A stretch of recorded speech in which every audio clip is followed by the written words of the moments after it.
Good morning, everybody. It's Thursday, April the 14th, and we're going to talk about a fun one today. We're going to talk about the world's richest man, Elon Musk.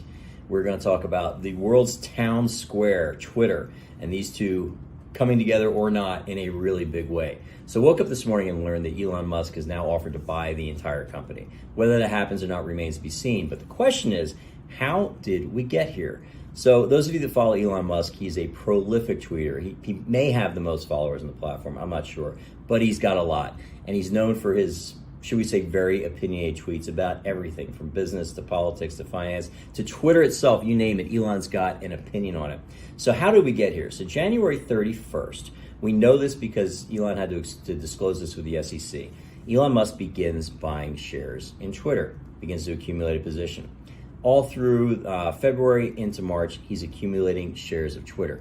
By the end of March, he is now sending out tweets that are pretty antagonistic and kind of poking the company a little bit. He said on March 24th, he said, worried about de facto bias in the Twitter algorithm having an effect on the public, the algorithms should be open source. They're talking directly about their algorithms. Then he says, free speech is essential to a functioning democracy. Do you believe Twitter rigorously adheres to these principles? He asked his users on March 25th.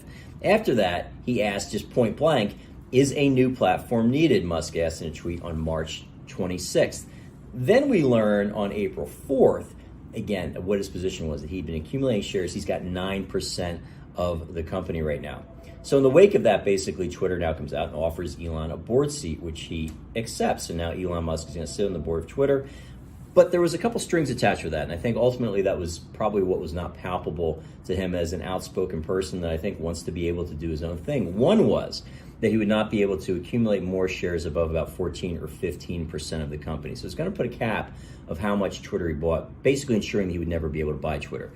Perhaps more importantly, now he would be under a fiduciary obligation to act in the best interest of the company and the best interest of the shareholders as a member of the board. So you have to ask yourself, if you have a fiduciary obligation to act in Twitter's best interest, could he be out openly criticizing their policies? Could he be out openly talking about ways that he wants to change and restructure the company? Ultimately, his answer, I guess, was no, that he was not going to accept those restrictions. Because fast forward to April 9th, this is the day that Elon Musk was supposed to be taking his seat on the board of Twitter. Now, through that, the weekend or the couple days prior to that, he'd been sending out tweets. Should Twitter turn its San Francisco headquarters into a homeless shelter because no one works there anyway, just really sort of poking at them.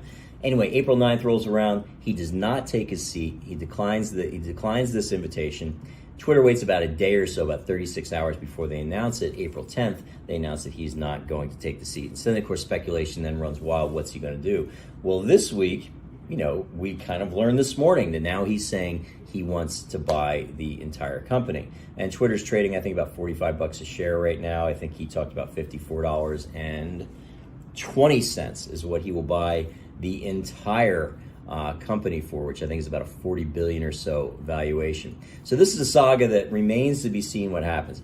I personally think, again, this is not for or against purchasing Twitter or Tesla or any of the companies that Elon Musk is involved in.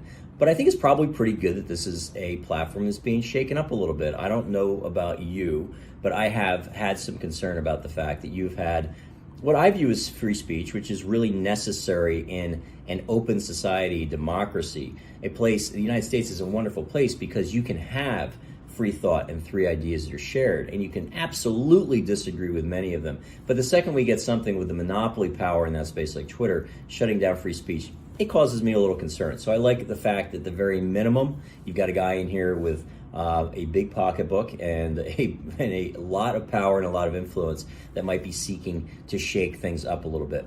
How this ends, I have no idea. It's one of those things and it's a phenomenal story to follow. It could go either way. I don't think the money matters to Elon Musk, so he could, ultimately sell his shares for a loss and not really even care. What he's invested so far in Twitter is really significant, but in terms of his personal net worth, it's kind of a blip. So this could be something just to sort of entertain him or amuse him, or he could be coming in and looking at making big changes in the company, if not buying it outright.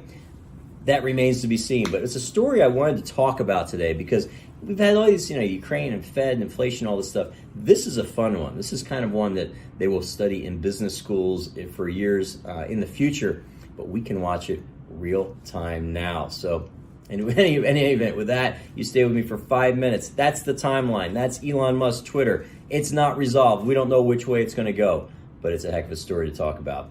So everyone, have a wonderful Easter long weekend. We started tomorrow. Whatever you're celebrating this weekend, hope it is wonderful and great, and you spend time with people that you care about. Thank you for staying with me today. Take care, everybody.